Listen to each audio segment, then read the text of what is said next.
A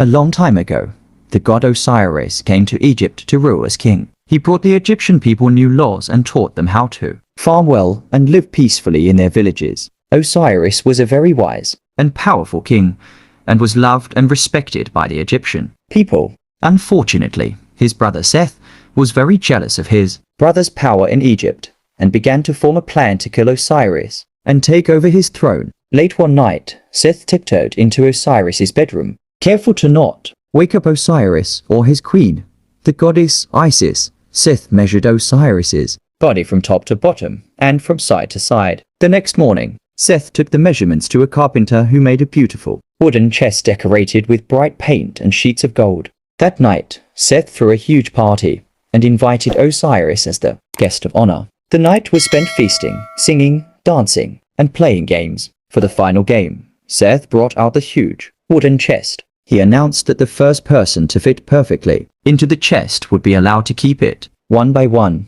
each of Seth's friends climbed into the chest, and surprisingly, no one was able to fit into the chest, which was made perfectly for Osiris. Finally, Seth and his friends convinced Osiris to try his luck with the chest. Osiris stepped into the chest and lay down. The chest fit him perfectly, just as Seth had planned. Just as Osiris lay down, Seth slammed the lid and sealed it shut. Seth and his friends took the chest down to the Nile River and dumped it in, knowing that Osiris would never be able to survive. When Isis heard the news of her husband's death, she was extremely upset. She rushed to the riverbank and, after several days of searching, found the wooden chest. Isis opened it and removed the dead body of her beloved Osiris. Crying, Isis hid Osiris' body in the river grass. She didn't want Seth to find Osiris's corpse before she could perform the proper rituals that would allow him to pass into the afterlife. Late that night, Seth returned to the Nile to make sure Osiris's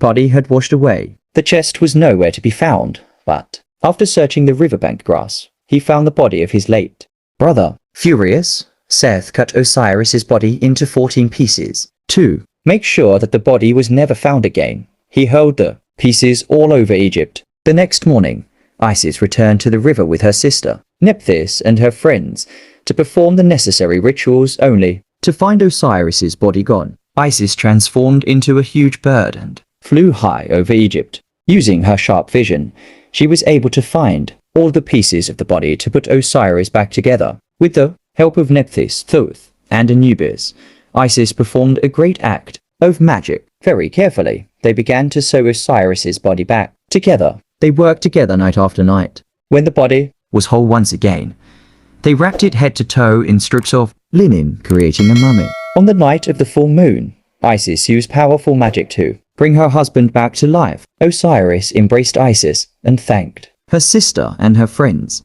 He told them he would not be able to stay in the world of the living. He explained that having died, he needed to travel to the world of the dead, where he would become the king of the afterlife. Before he left, Osiris told Isis not to worry. He told her that she would soon give birth to a son, Horus, who would defeat Seth and become a great protector of the Egyptian people. By taking back the throne from Seth, Horus would restore order and peace to the universe. When Horus was born, he was hidden away and kept safe from his evil uncle Seth. When he became of age, Horus finally confronted Seth, and they violently fought. During the fight, Horus' left eye was poked out, but magically came to life. Later on, the Wadjet, or Eye of Horus, became a powerful symbol to promote healing. Although Horus emerged victorious, there was still a large question of who legally had power to the throne. Seth believed that as Osiris' brother, he was the rightful ruler, but Horus argued that he should be proclaimed king, since he was Osiris' legitimate heir. Ultimately, it was decided that Horus would rule on Earth as king. Seth was banished forever